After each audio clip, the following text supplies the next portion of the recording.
बिस्मिल्लाहिर्रहमानिर्रहीम, अस्सलाम वालेकुम। आज जो हमारा टॉपिक चैप्टर नंबर 9 से है that is very very important and that is called as colligative properties. तो कॉलिगेटिव प्रॉपर्टीज़ को समझने के लिए सबसे पहले हमें इसकी डेफिनेशन को समझना है कि कॉलिगेटिव प्रॉपर्टीज़ दर हकीकत कहते किन को हैं।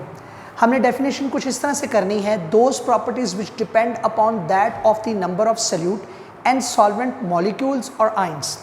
ऐसी प्रॉपर्टीज़ किसी भी सोल्यूशन की जो उसमें मौजूद सल्यूट और सॉल्वेंट के पार्टिकल्स पे डिपेंड कर रही हों, डजेंट मैटर वो पार्टिकल्स मॉलिक्यूल्स हैं या वो पार्टिकल्स आयंस हैं, ये बात मैटर नहीं करती।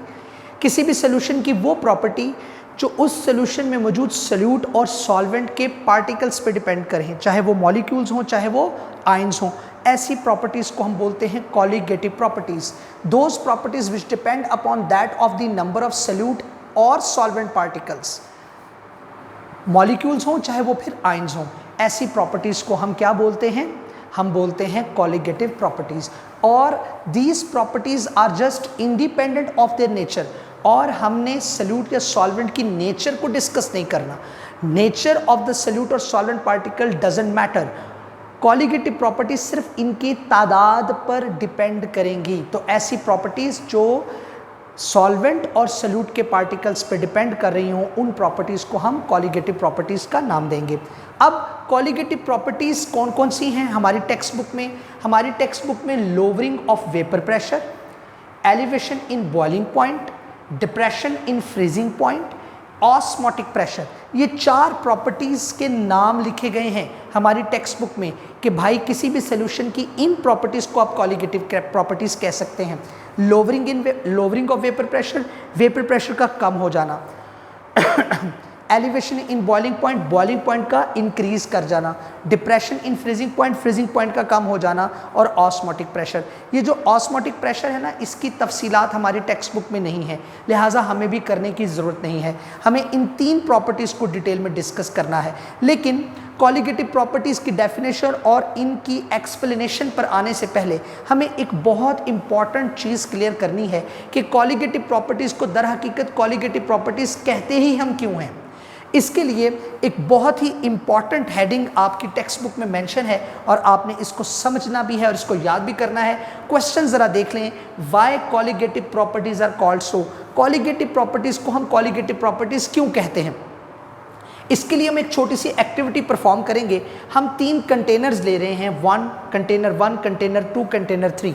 ये जो कंटेनर 1 है इसमें हमने 1 किलोग्राम वाटर लिया है, कंटेनर 2 में भी 1 किलोग्राम वाटर लिया है और कंटेनर 3 में भी 1 किलोग्राम ऑफ वाटर लिया है। हमने तीनों कंटेनर्स में 1 किलोग्राम पानी ले लिया है, यानी हमने तीनों कंटेनर में सॉल्वेंट एक ही लिया है। अब हम क्या करने जा रहे हैं, जो पहला कंटेनर है हमारे पास जिसमें 1 kg ऑफ वाटर पड़ा हुआ है, हम इसमें 6 ग्राम यूरिया ऐड कर रहे हैं।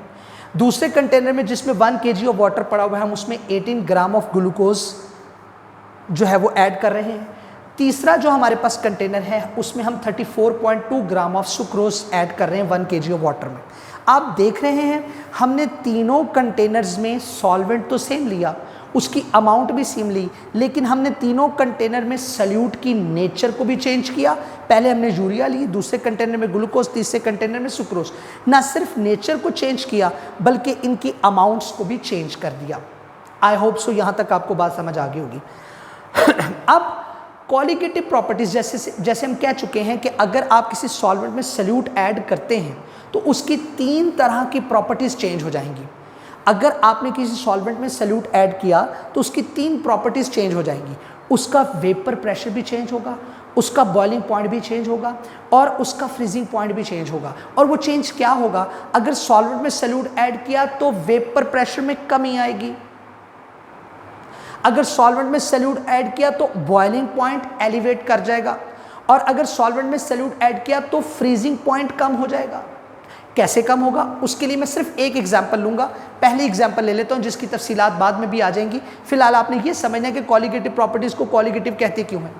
तो मैं वेपर प्रेशर की बात करता हूँ। आपको पता है कि अगर मेरे पास यहाँ पर एक कंटेनर हो, let suppose that is my container, और मैं इस कंटेनर में एक प्योर सॉल्वेंट ले लूँ, तो आपको पता है स्पॉन्टेनियसली इसमें एवापोरेशन होगी। हमें करवाने की ज़रूरत नहीं, खुद ब खुद इसके इस कंटेनर में जो हमने सॉल्वेंट रखा है ना उसके वेपर्स बनना शुरू हो जाएंगे ऑटोमेटिकली, स्पॉन्टेनियसली, और वो वेपर्स इसकी सरफेस के ऊपर प्रेशर एक्सर्ट करेंगे जिसको हम बोलते हैं vapour pressure of a pure solvent. लेकिन जैसे ही हम इसमें सल्यूट ऐड करते हैं, जैसे ही हम इसमें सल्यूट ऐड करते हैं तो सल्यूट के पार्टिकल्स सॉल्वेंट के पार्टिकल्स के साथ अट्रैक्टिव फोर्स डेवलप कर लेते हैं, जिसकी वजह से सॉल्वेंट के पार्टिकल्स की एस्केपिंग कैपेबिलिटी में डिक्रीज आ जाता है। जब सॉल्वेंट के पार्टिकल्स की एस्केपिंग कैपेबिलिटी में डिक्रीज आएगा तो ऑटोमेटिकली वेपर्स कम बनेंगे और वेपर प्रेशर में क्या आ जाएगी, कमी आ जाएगी। मतलब ये हुआ कि सॉल्वेंट के पार्टिकल्स जो बगैर हेजिटेशन के वेपोराइज हो रहे थे, एवेपोरेट हो रहे थे, जब आपने उसमें सल्यूट ऐड कर दिया तो एवेपोरेटिंग कैपेबिलिटी में डिक्रीज आ गया, क्योंकि सल्यूट और सॉल्वेंट के पार्टिकल्स में फोर्स ऑफ अट्रैक्शन डेवलप हो गई, जिससे वेपर प्रेशर में कमी आ जानी चाहिए। तो ये कॉन्सेप्ट हमने कहीं ना कहीं डेवलप कर लिया कि जब सॉल्वेंट के अंदर सल्यूट ऐड कर देंगे तो एवेपोरेशन में कमी आएगी, जिसकी वजह से vapour pressure will be lowered. Solute add करने पर वेपर प्रेशर में कमी आ गई तो इसका मतलब that is a colligative property, क्योंकि हमने डिसाइड कर लिया है किसी भी सॉल्यूशन की वो प्रॉपर्टी जिसके अंदर जो डिपेंड कर रही हो किस बात पर, सल्यूट के पार्टिकल्स पर। बात समझ आ रही है? अब देखें, इसका मतलब ये हुआ कि इन तीनों के केसेस में अगर हम 6 ग्राम यूरिया ऐड कर लें, 18 ग्राम ग्लूकोज ऐड करें या 34.2 ग्राम सुक्रोज 1 kg ऑफ वाटर में ऐड करें तो तीनों के केस में वेपर प्रेशर में कमी आ जाएगी, क्योंकि सल्यूट जो ऐड कर रहे हैं। और अगर वेपर प्रेशर में कमी आएगी तो बॉइलिंग पॉइंट में क्या हो जाएगा, इंक्रीज आएगा, और अगर बॉइलिंग पॉइंट में इंक्रीज आया तो फ्रीजिंग पॉइंट में भी क्या आ जाएगी, कमी आ जाएगी। मैंने एग्जाम्पल सिर्फ पहली कॉलिगेटिव प्रॉपर्टी के लिए, इन दोनों की नहीं। Got it? अब जरा गौर फरमाइए, ये बात तो तय हो गई कि तीनों के केसेस में वेपर प्रेशर भी कमी आएगी, बॉइलिंग पॉइंट में इजाफा हो जाएगा और फ्रीजिंग पॉइंट में कमी आएगी। लेकिन हमारे लिए कॉन्सेप्ट जो समझना है वो ये समझना है कि पहले केस में हमने 6 ग्राम यूरिया ऐड किया, दूसरे केस में 18 ग्राम ग्लूकोज ऐड किया और तीसरे केस में 34.2 ग्राम सुक्रोज ऐड किया। तो इसका मतलब तो साफ है, इसका मतलब यह है कि सबसे ज्यादा वेपर प्रेशर में कमी सुक्रोज के सॉल्यूशन में आनी चाहिए, सबसे ज्यादा बॉइलिंग पॉइंट में इजाफा सुक्रोज के सॉल्यूशन में होना चाहिए, सबसे ज्यादा फ्रीजिंग पॉइंट में कमी सुक्रोज के सॉल्यूशन में होनी चाहिए, क्योंकि मास सबसे ज्यादा यहां पर है। यही बात समझ आ रही है ना? जिस सॉल्यूशन के अंदर मास सबसे ज्यादा होगी उसके वेपर प्रेशर में सबसे ज्यादा कमी आएगी, बॉइलिंग पॉइंट में सबसे ज्यादा इंक्रीज होगा, फ्रीजिंग पॉइंट में सबसे ज्यादा डिक्रीज होगा। इस बात को अब हमने समझना है कि क्या इन तीनों के केस में वेपर प्रेशर में कमी सबसे ज्यादा इस केस में आ रही है, बॉइलिंग पॉइंट में सबसे ज्यादा इजाफा इधर हो रहा है, या फ्रीजिंग पॉइंट में सबसे ज्यादा कमी इधर हो रही है। तो मास को देखकर हम कह सकते हैं कि सुक्रोज के सॉल्यूशन में वेपर प्रेशर में सबसे ज़्यादा कमी आ जानी चाहिए और बॉइलिंग पॉइंट में सबसे ज़्यादा इजाफा हो जाना चाहिए और फ्रीजिंग पॉइंट में सबसे ज़्यादा डिप्रेशन आनी चाहिए। लेकिन ऐसा नहीं होता। यस, जिसका जीती जागती जो सबूत है हमारे पास वो कुछ कैलकुलेशंस हैं। इन सॉल्यूशंस को बनाने के बाद जब हमने इन सॉल्यूशंस की अलग अलग मोलैलिटी मालूम की, इन सॉल्यूशंस को बनाने के बाद जब हमने इन सॉल्यूशंस की अलग अलग मोलैलिटी मालूम की तो हम हैरान हो गए। इन तीनों सॉल्यूशंस की molality same I G. We will have 0.1 molar solution of each substance. हमारे पास तीनों केसेस में सॉल्यूशन की मोलैलिटी 0.1 थी। These are all 0.1 molar solution. That is a strange result for us, क्योंकि मास तो हमें सबसे ज्यादा इधर नजर आ रही है, तो इनकी मोलैलिटी कैसे सेम हो गई। मोलैलिटी मालूम करने का फॉर्मूला जरा याद करें। Molality is equal to mass of solute divided by molar mass of solute multiplied by 1 over mass of solvent in KG. तो अगर मैंने आपको मोलैलिटी का फॉर्मूला बता दिया, अगर हम इन तीनों सॉल्यूशंस की मोलैलिटी मालूम करें इस फार्मूले के मुताबिक तो वो वाकई सेम आती है। मिसाल के तौर पे मैंने सिर्फ यूरिया की मालूम की है। अगर आप इस बात को मजीद जस्टिफाई करना चाहते हैं तो आप मोलैलिटी अपने पेजेस पर मालूम करें। यूरिया की मोलैलिटी देखें। यूरिया की मोलैलिटी क्या है, मास ऑफ सॉल्यूट। यूरिया की कितनी मास हमने यूज की है, 6 ग्राम, और इसका मॉलिक्यूलर मास कितना होता है, 60। मोलर मास 60 होता है, मल्टीप्लाइड बाय 1 वैसे ही आ जाएगा। और mass of the solvent in KG क्या दिया हुआ है, 1, तो मैंने 1 पुट कर दिया। तो जब मैं इस कैलकुलेशन को परफॉर्म करता हूं तो I would have this value, 0.1 molar solution बन गया यूरिया का। और इसी तरीके से इसी फॉर्मुलेशन के जरिए अगर मैं ग्लूकोज और सुक्रोज की मोलैलिटी मालूम करूं तो सेम आती है, मतलब हमारे पास तो तीनों किस्म के सॉल्यूशन सेम हुए। इसका मतलब ये है, ये कॉन्सेप्ट चीख चीख कर ये कहना चाह रहा है कि तीनों के केसेस में मासेस तो डिफरेंट हैं पर वेपर प्रेशर में इक्वल कमी आई है, बॉइलिंग पॉइंट में इक्वल इजाफा हुआ है और फ्रीजिंग पॉइंट में इक्वल कमी आई है। भैया ऐसा क्यों? अगर हम गौर करें तो यूरिया में, आप मुझे बताइए, यूरिया की मोलर मास होती है 60 ग्राम, ग्लूकोज की मोलर मास होती है 180 ग्राम, 180 ग्राम, और सुक्रोज की मोलर मास कितनी होती है बेटा? 342 ग्राम। तो अगर आप गौर करें 6 gram is 1/10th part of 60, 18 gram is 1/10th part of glucose, 1/10th part of 180 gram, 34.2 gram is 1/10th part of 342। यानी हमने इन तीनों कंटेनर्स में तीनों सॉल्यूट्स के मोलर मास का 1/10वां हिस्सा इस्तेमाल किया है। Got it? हमने तीनों सॉल्यूशंस में तीनों डिफरेंट सॉल्यूट्स की डिफरेंट मोलर मैसेस का सेम हिस्सा यूज किया है, same part. 6 gram is 1/10th part of 60 gram, 18 gram is 1/10th part of 180 gram, 34.2 gram is 1/10th part of 342 gram. Equal part आ रहा है ना, तो इसलिए मैंने यहां पे क्या लिखा है, जरा गौर करिएगा। यहां पे मैंने लिखा है why molality is same because we have added 1/10th part of Avogadro's number 6.02 multiply 10⁻23। हमने इन तीनों, आपको पता है 60 gram of urea is equal to 6.02 multiply 10⁻23 particles in it.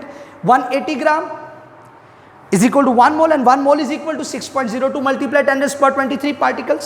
तो आप देख सकते हैं एक्चुअली हमने तीनों केसेस में डिफरेंट सॉल्यूट्स की डिफरेंट मासेस का सेम पार्ट यूज किया है। तो अगर सेम पार्ट यूज करें तो उनमें पार्टिकल्स की तादाद भी सेम होगी, और अगर पार्टिकल की तादाद सेम होगी तो सिंपल सी बात है, there will be an equal lowering in vapour pressure, there will be an equal elevation in boiling point, there will be an equal depression in freezing point।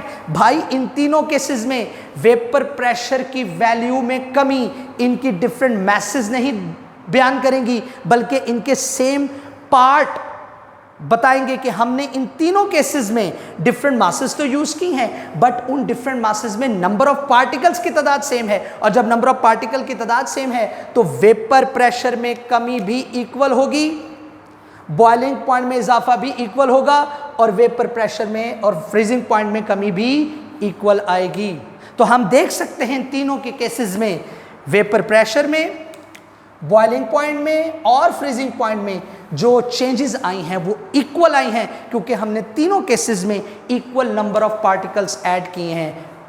आपको उम्मीद करता हूं समझ आ चुका होगा यहां तक।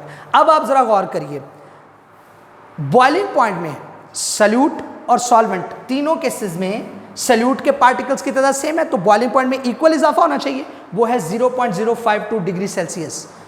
तीनों केसेस में equal number of particles add किए हैं, तो फ्रीजिंग पॉइंट में इक्वल कमी आनी चाहिए, विच इज 0.186 डिग्री सेल्सियस। ये दो वैल्यूज बहुत इंपॉर्टेंट है, याद रखने वाली है। उसके बाद ये तो बात हमने की ना, 6 gram urea, 18 gram glucose, 34.2 gram of sucrose. अगर हम क्या करें, अगर हम 60 ग्राम यूरिया ऐड करें 1 kg ऑफ वाटर में, 180 ग्राम ऑफ ग्लूकोज ऐड करें और 342 ग्राम ऑफ सुक्रोज ऐड करें 1 kg ऑफ वाटर में, तो तीनों के केस में वेपर प्रेशर इक्वल कम होगा, बॉइलिंग पॉइंट में इक्वल इजाफा होगा, फ्रीजिंग पॉइंट में इक्वल कमी आएगी, बॉइलिंग पॉइंट में इक्वल इजाफा होगा, वो होगा 0.52 डिग्री सेल्सियस। एक कांस्टेंट वैल्यू इंक्रीज करेगी, 1.86 डिग्री सेल्सियस। फ्रीजिंग पॉइंट में कमी आएगी, एक इक्वल वैल्यू फ्रीजिंग पॉइंट की कम होगी इन तीनों के केस में, चूंकि एक constant quantity of boiling point is increasing and a constant quantity of freezing point is decreasing, that's why these are considered as constants. लिहाजा जो बॉइलिंग पॉइंट में इक्वल इजाफा हुआ है उसको हम कहते हैं अबिलियोस्कोपिक कांस्टेंट, और फ्रीजिंग पॉइंट में जो इक्वल कमी आई है इसको हम बोलते हैं क्रियोस्कोपिक कांस्टेंट। तो ये एब्यूलियोस्कोपिक कांस्टेंट और क्रियोस्कोपिक कांस्टेंट भी बहुत इंपॉर्टेंट टर्म्स हैं। यानी जब हमने सल्यूट के पार्टिकल्स की तादाद सेम रखी इन तीनों केसेस में, तो बॉइलिंग पॉइंट में इक्वल इजाफा होगा, फ्रीजिंग पॉइंट में इक्वल कमी आएगी और वेपर प्रेशर में भी इक्वल कमी आएगी। तो पता ये चला कि जब आप सल्यूट के पार्टिकल्स की तादाद सेम रखते हैं, सॉल्वेंट के पार्टिकल्स की तादाद सेम रखते हैं, तो चंद एक ऐसी प्रॉपर्टीज है जो इन पार्टिकल्स की तादाद पर डिपेंड कर रही होती हैं, जिनको हम बोलते हैं कॉलीगेटिव प्रॉपर्टीज। तो इंशाल्लाह कल इन प्रॉपर्टीज को एक्सप्लेन किया जाएगा, lowering in vapour pressure, elevation in boiling point और डिप्रेशन इन फ्रीजिंग पॉइंट। अल्लाह ताला से उम्मीद करता हूँ कि आपको आज का लेक्चर इंशाल्लाह ज़रूर समझ आया होगा। अस्सलाम वालेकुम।